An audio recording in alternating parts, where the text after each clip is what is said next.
just simply gets shit done in Debbie Dingell. So thank you, Debbie Dingell. Well, it's great to be in Wolverine country. Last time I was here, you were beating my Gophers, so thank you very much. I know. Look, I know on November 5th, I learned it while I was over here what Michigan's going to do. Let's go! Folks, thank you all for coming out. We're blessed on this beautiful evening. I know you could have done anything else, but you came here because you love this country. 8 days till the election. And our team is running like everything's on the line because everything's on the line. But here's the good news. If you're feeling any of that anxiety, any of that nervousness, any of that worry, we've got the solution for you. Get out there and vote for Kamala Harris. I know I did it last Wednesday with my son who voted the first time, and it works. It works. I am so honored when she asked me to be on this ticket with her.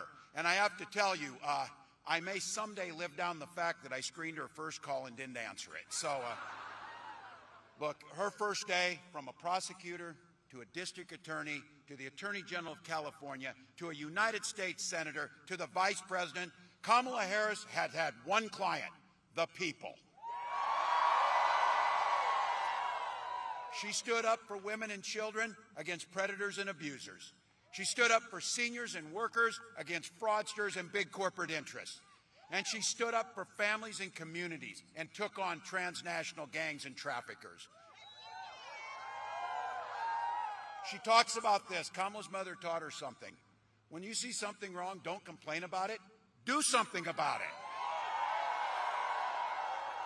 That's exactly what she's always done, and that's exactly what she'll do as your next president. Look, Kamala and I are offering a new way forward where we lower costs for working-class people and middle-class folks, and everyone gets an opportunity to get ahead, not just get by. She has a vision of an opportunity for all and freedom for everyone.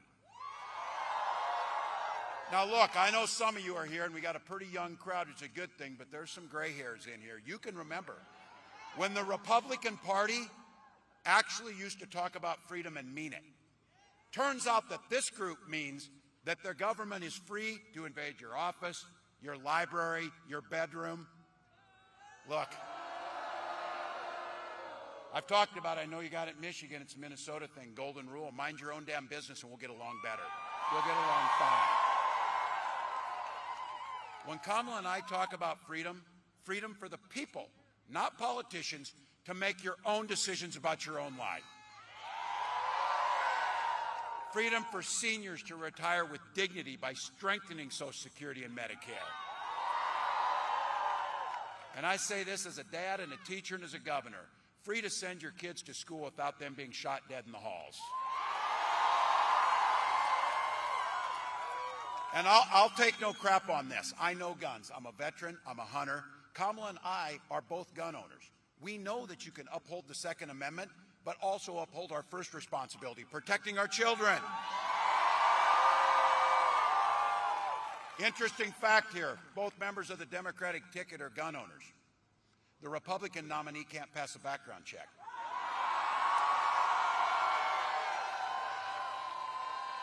Let's be very clear. The most basic freedom. When we talk about freedom, Kamala Harris and I mean the freedom for every woman to make decisions about her body without government interference. And these folks aren't done yet. I mean fertility treatments too. And there's so many of us out there having to talk personally. If you've never gone through the hell of infertility, I guarantee you know somebody who has. It took Gwen and I years to finally have the daughter that we had. When she was born, we named her Hope. And she and her brother Gus are our whole life. That's what this election is about. Gwen and I were only able to have that family because we had access to fertility treatments. And I will be damned if anyone in this country should be denied the family that they want. All right, this is for about half this crowd. This is for the men. All of you who have those women in your life that you love, daughters, partners, sisters, friends, neighbors, colleagues, whoever it might be, their lives are at stake in this election. Be very clear about that. And be very clear about this. When Congress restores the right to choose, making Roe the law of the land, Kamala Harris will proudly sign it into law.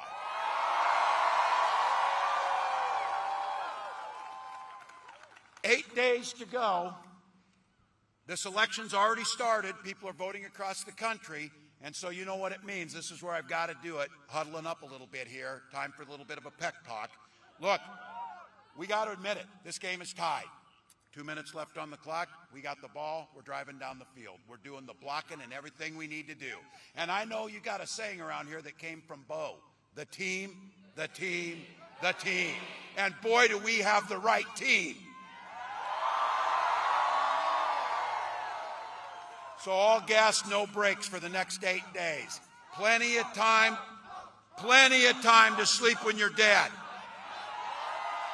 Our time now. We're moving this thing over the next 8 days, an inch at a time, a yard at a time, one door at a time, one phone call at a time. One of those door knocks and one of those interactions, because 1 or 2 extra votes per precinct in the state of Michigan will make Kamala Harris the President of the United States. If you got a buck or two, pitch in at KamalaHarris.com or find out what you can do. Early voting is open in Michigan. How many have voted? Yes. If you haven't, register in person, go down, talk to your township folks, get in there. You can do it all the way to Election Day. As Maggie said, visit iwillvote.mi. Ann Arbor, this is it. Leave it all on the field. Leave it all on the field. When you're old and gray like me and you're sitting on the porch and you're rocking in that chair and your grandchildren ask you, what did you do in 2024 to save this democracy? And you're going to be able to tell them every damn thing you could. Every damn thing you could. So Michigan, let's put that in terms you know. We'll tell them this. Let's go. Let's go. Let's go. Please welcome the next President of the United States, Kamala Harris.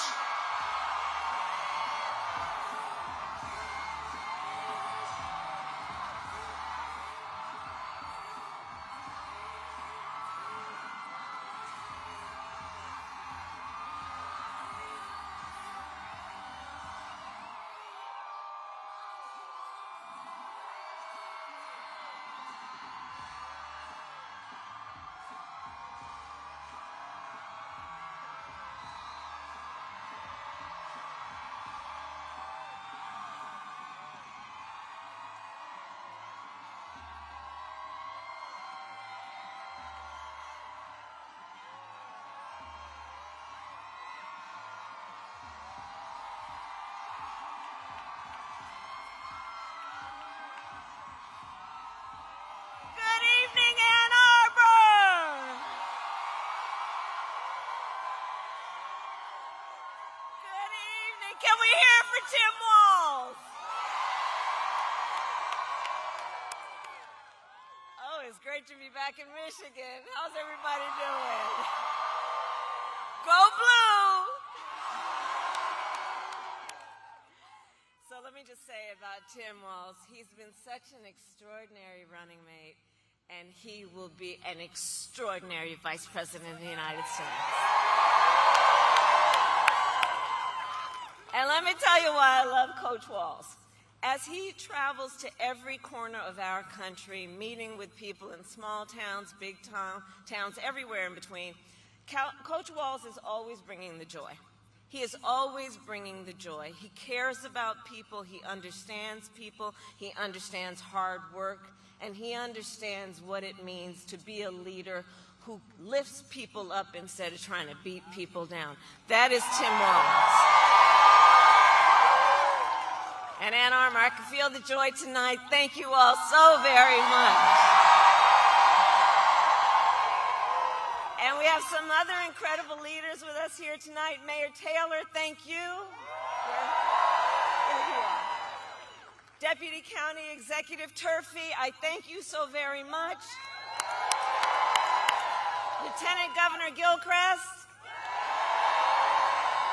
Representative Dingell, a champion for this community.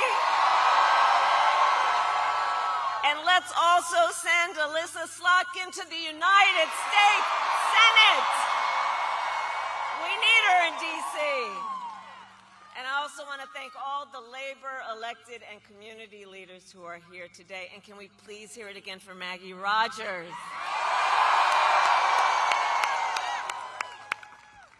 All right, we got business to handle. Okay, so Ann Arbor, I have a question for you. Are we ready to do this? Are we ready to vote? Are we ready to win? Yes, and we will win. And we will win.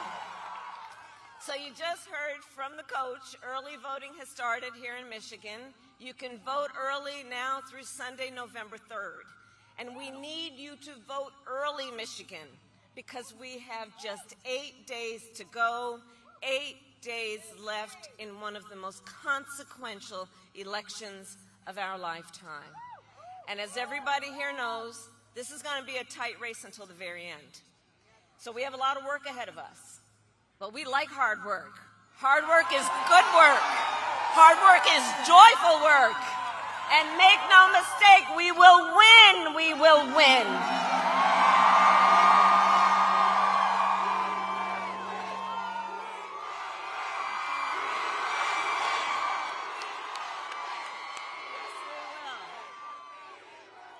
And we will win because together, and we will win, yes, yes. We can keep going all night. But one of the reasons we will win is because we are all in this together. We are all in this together. People from every walk of life, understanding that the vast majority of us have so much more in common than what separates us. And we here are fighting for the future. We are fighting for the future. And we understand the opportunity that we have before us to turn the page on the fear and divisiveness that have characterized our politics for a decade because of Donald Trump.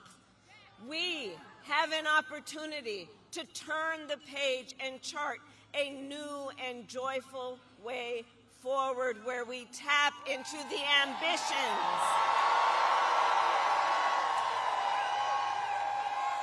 and we will tap into the ambitions and the aspirations and the dreams of the American people.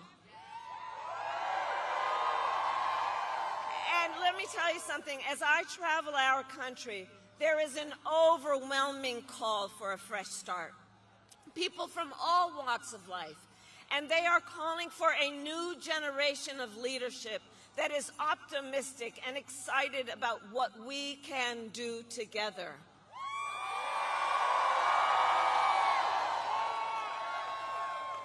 There is a yearning in our country for a president who will see you, who gets you, and who will fight for you.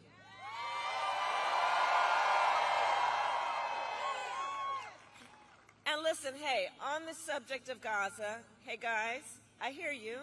On the subject of Gaza, we all want this war to end as soon as possible and get the hostages out, and I will do everything in my power to make it so.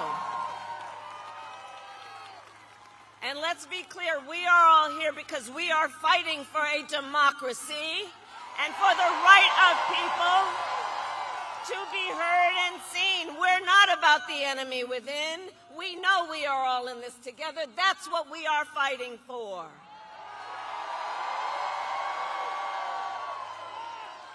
And my whole career,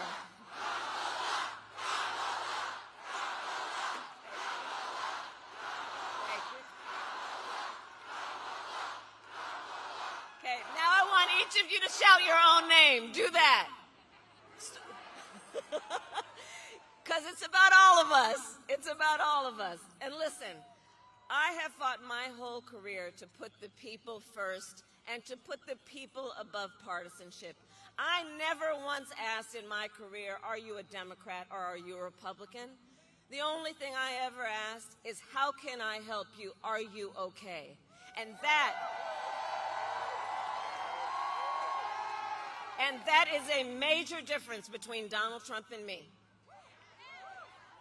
and between the two extremely different visions that he and I have for our nation. His is focused on himself and the past.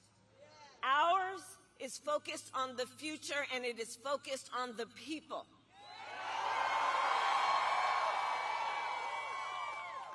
So together we will build a future where we bring down the cost of living.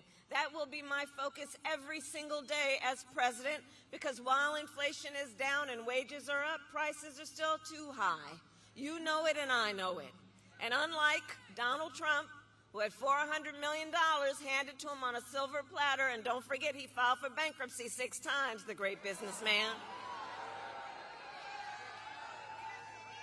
Unlike him, I grew up in a middle-class neighborhood with a working mother who kept a strict budget and did everything she could to make sure that my sister and I had all we needed. I come from the middle class, and I will never forget where I come from. Never. And so my common sense plan will lower the prices you pay on everything from prescription medication to groceries to housing. On the other hand, Donald Trump will raise costs on you and your family. In fact, independent economists have analyzed both of our plans and found mine will cut your costs and strengthen our economy, while his will increase inflation and lead to a recession by the middle of next year. And his agenda is laid out in Project 2025. You know, I say everywhere, and I know we've got a lot of students here, and I have to tell you, I just find it really interesting that they put that thing in writing. They put it in writing. They bound it. They published it. They handed it out. And then they expect we're not going to talk about it? Are you kidding me? And when you read it, you will see it is a detailed and dangerous blueprint for what he plans to do if he is elected president. Donald Trump will impose a 20% national sales tax on everyday basic necessities, which economists have estimated will cost the average American family an additional $4,000 a year.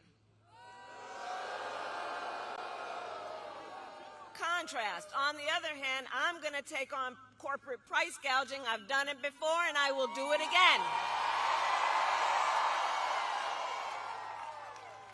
Donald Trump will give massive tax cuts, like he did before, to billionaires and the biggest corporations. He did it the last time. He's going to do it again.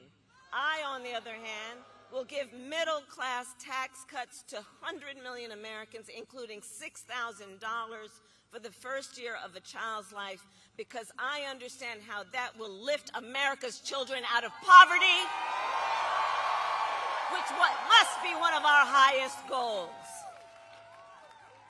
Donald Trump will get rid of the $35 a month cap on insulin for our seniors. He will cut Medicare and Social Security. In fact, economists say he will bankrupt Social Security in the next 6 years. And understand what that means. So many of the seniors in America, that's their only source of income. That's the only way they're able to pay their rent and buy food. I have a plan to support our seniors so they can grow older with dignity and so their families are not overwhelmed by the cost of home health care.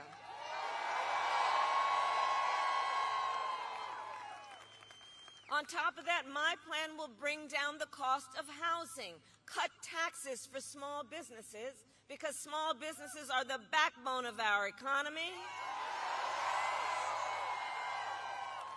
and lower health care costs, because I believe health care should be a right and not just a privilege of those who can afford it. Donald Trump, on the other hand, intends to end the Affordable Care Act and take us back, which would take us back to a time when insurance companies could deny people with pre-existing conditions. You remember what that was like? Well, we are not going back. We are not going back. We are not going back. We're not going back. We're not going back. We're not going back. We're not going back. And we're not going back because we together will move forward to the future, because we believe in who we are and what is possible, and because we know it is time to turn the page. It is time to turn the page. Ours is a fight for the future, and it is a fight for freedom, like the fundamental freedom of a woman to make decisions about her own body and not have her government tell her what to do. And we all remember how we got here. When Donald Trump was president, he hand-selected 3 members of the United States Supreme Court with the intention that they would undo the protections of Roe v. Wade. And they did as he intended, and now in America, 1 in 3 women lives in a state with a Trump abortion ban. Many with no exceptions, even for rape and incest. I was just in Texas the other day. You know, they provide prison for life for doctors and nurses and healthcare providers for providing care. Prison for life. And no exceptions for a crime that is a violation of someone's body, and then to tell that survivor of that violation, you have no right to make a decision about what happens to your body next? That is immoral. It is immoral. And I know we all agree, one does not have to abandon their faith or deeply held beliefs to agree the government should not be telling her what to do. Not the government. And listen, you all have heard me say, I do believe Donald Trump to be an unserious man, but the consequences of him ever being president again are brutally serious. Brutally serious. Consider, on the topic we were just discussing, Donald Trump still refuses to acknowledge the pain and suffering he has caused. He insists that, quote, everyone wanted for Roe v. Wade to be overturned.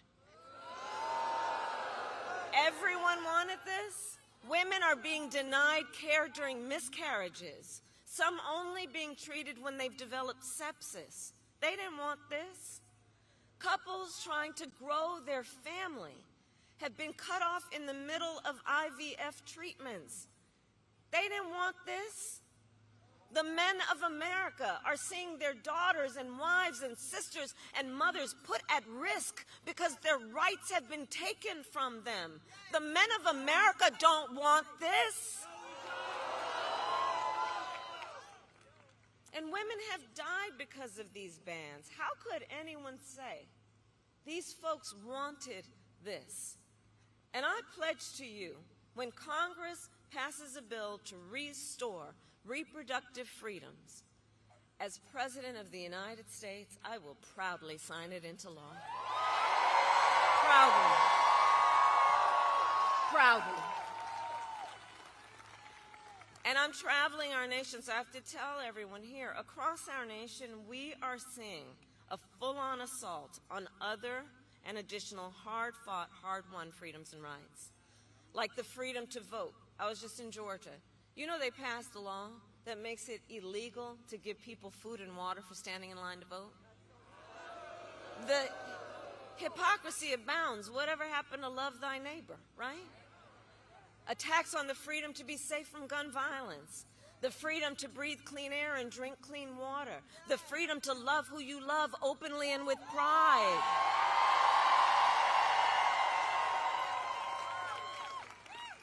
So I say to everyone here what you know. Generations of Americans before us fought for freedom. And now the baton is in our hands. The baton is in our hands, and I want to speak specifically to all the young leaders, all the students who are here today. I want to speak to you for a moment. So, I love your generation. I really do. And one of the things about it is you are rightly impatient for change. I love that about you. You are impatient for change. Because look, you have only known the climate crisis and are leading then the charge to protect our planet and our future. You young leaders who grew up with active shooter drills and are fighting then to keep our schools safe. You who now know fewer rights than your mothers and grandmothers are standing up for reproductive freedom. And for you then, I know that these issues that are at stake, they are not theoretical. This is not political for you. It is your lived experience. And I see you, and I see your power. And I know many of you are voting for the first time. Can I see a raise of hands? Who's voting for the first time? Can we hear it for our first-time voters?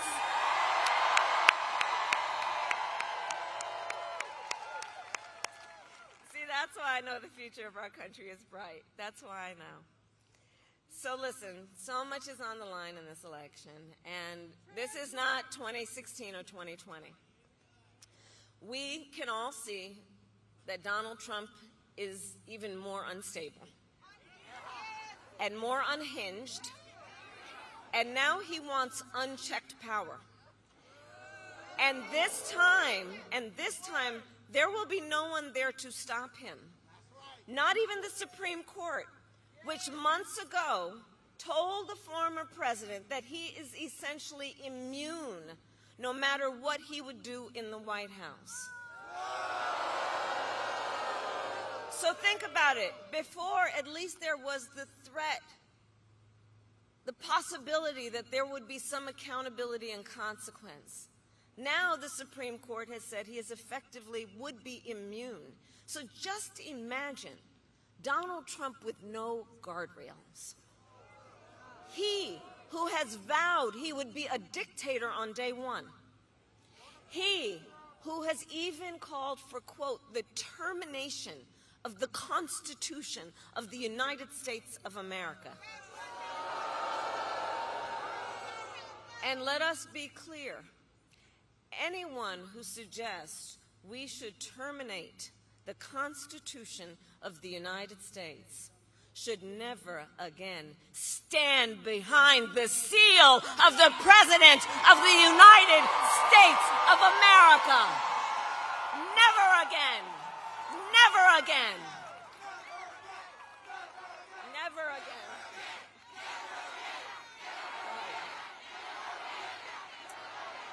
So, Michigan, there is a huge contrast in this election, and I'd ask us to just imagine the Oval Office in 3 months, okay?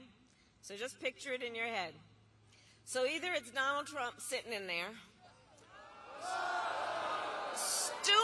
stewing over his enemies list, or me, with your help, working for you, checking off my to-do list.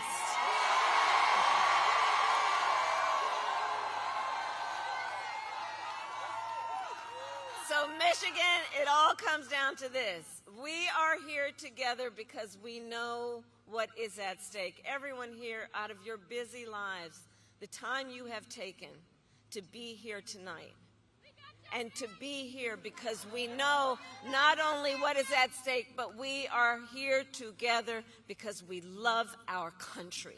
We love our country. We love our country, and you know when you love something, you got to fight for it. Ours is not a fight against something. Ours is not a fight against something. It is a fight for something. And I do believe it is one of the highest forms of patriotism, love of our country, to then fight for the ideals of our country and to fight to realize the promise of America. That's what our campaign is about. That's what we are about. And one of the most powerful ways that we will do that is with our vote. So now is the time to get out the vote, Michigan. Now is the time.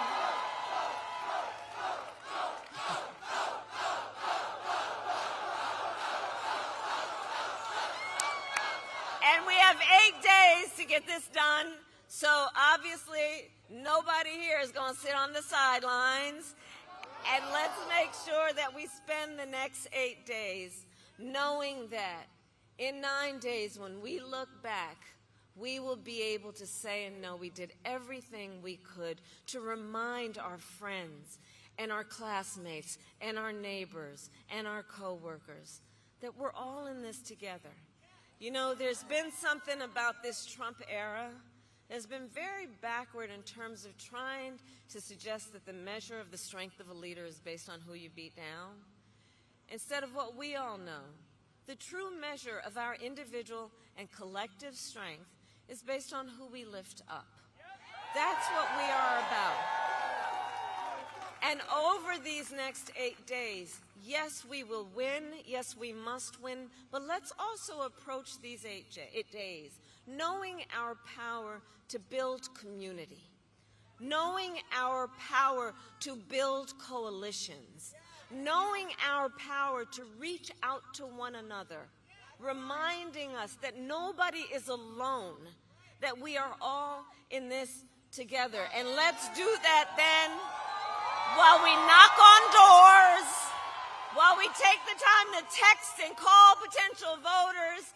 Let's reach out to our family and our friends and our classmates and our neighbors and make sure they know the stakes in this election. And let's remind them your vote is your voice and your voice is your power.